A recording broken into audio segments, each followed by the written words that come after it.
哎，你说这个世界上什么事儿最可怕？就是当一个人他觉得他领悟了一门语言，哎，拿捏了，自己觉得自己汉语没问题了，每天开始就是独立社交，压都压不回去，就往外崩。但实际的汉语水平呢，还撑不起他的勇气，天天惹祸。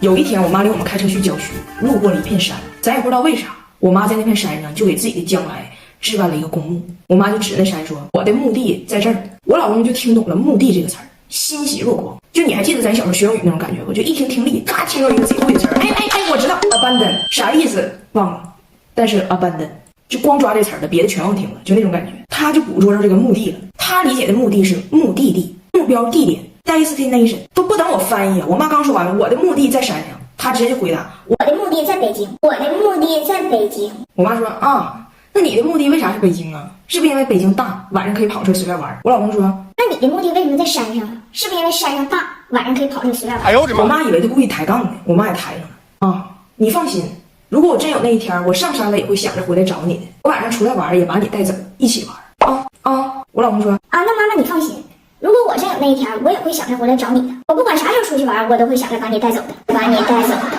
回来我跟他说，我说目的啊是人走了以后长眠的地方，它不是目的地。我老公说，那从哲学的角度来讲，还是目的地吗？Final destination。我说的没有问题。这一个外国人在中国上班，他连编个瞎话请假他都不会请，给他老板吓完了。俺们公司前2天去普吉岛度假了，大胖媳妇本来也要去，但是出现了一个问题，我们当时是临时突然决定说下周就去普吉岛待1周。大胖媳妇如果去呢，就会耽误2天课。他要是想调课，理论上他应该很长时间以前就给到学校通知，现在是来不及的。但是我的同事们呢，就也挺喜欢这姐夫，觉得他挺有意思，就怂恿他编个借口请个急假。大胖媳妇问我说，那你当老板以什么借口跟你请急假，你是无法拒绝的呢？我说目前有3种理由我无法拒绝：一，临时拉稀了；二，家里什么玩意儿堵了要漏水，得等人过来修；三，给妈上坟。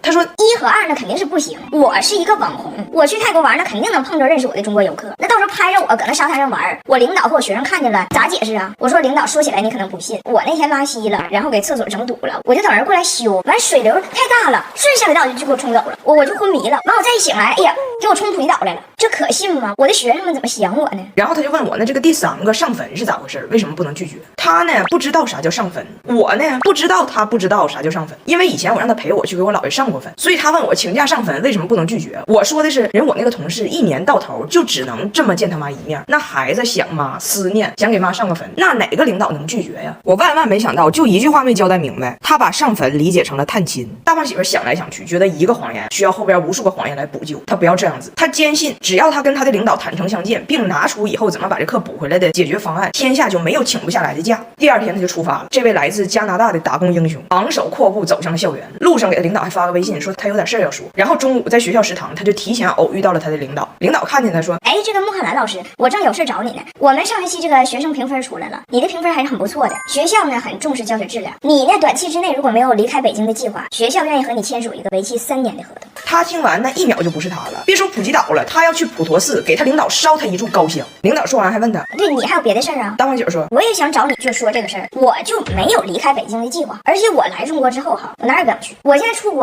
我哪儿的饭我都吃不惯，我这人工作呢我也不请假，而且我都不涉及上坟这个习俗，我妈自己来，1年来2回。为了自己的事业，大胖媳妇放弃了浪漫之旅，在家带孩子做饭。还好我们家常备着黄天鹅可生食鸡蛋，它不含沙门氏菌，孩子食用更安全，方便又好吃，白水一煮，蛋香四溢。早餐来1颗，助力孩子们的黄金生长期。回家之后我就问他，我说假请下来没啊？他说我仔细想了一下，我要一去呢，保不住又发生一些什么笑话，你同事还得录我，那样就谁都玩不好，我就不去了。我说你真不去啊？那我去泰国1周，我挺想你的呢。他说没事，你们到地方第一时间给我视频上坟。那我到泰国还得挺想你呢。没事，你到了泰国给我上坟，视频上坟。你到泰国看的菜好吃，你可以给我上坟。我带2个孩子也给你上坟，给你们都上坟，给你上，给你上，给你上，给你上坟。你不用说。有什么问题吗？啥设防？啥设防？哎，这不4年1度的冬季赛事刚结束吗？就有很多人问我说，你说你跟你老公俩看比赛的时候，你为中国队激动，他为加拿大队激动，那你俩不干架吗？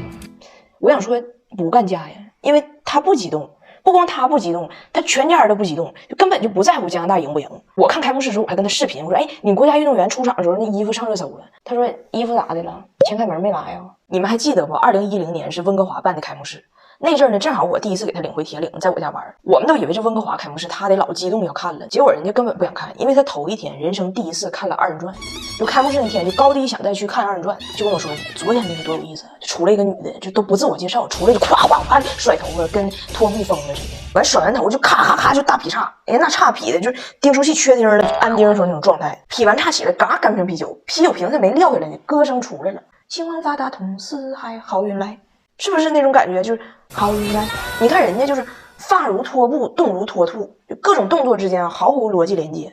我喜欢这种艺术，我当时就很不理解，我说就在温哥华你家门口办你都没有热情，他说那要在铁岭办，铁岭人就热情啊。我说哎呀妈呀，他最好别在铁岭办，这要是在铁岭办了，全铁人民男女老少，正在室内烧烤店酒意阑珊的，正在室外旱厕速冻风干的，正在城里搓澡台上顺时针侧翻的，正在乡间给老母猪排解孤单的，肯定全都在看。然后你们还记不记得那年温哥华这开幕式有个大事故，就他这个点火仪式最关键的环节点火啊，设计的是4个大柱子一个接一个的起来，最后聚到一起火炬点燃，结果这4个柱子起来仨，最后那个躺平了没动。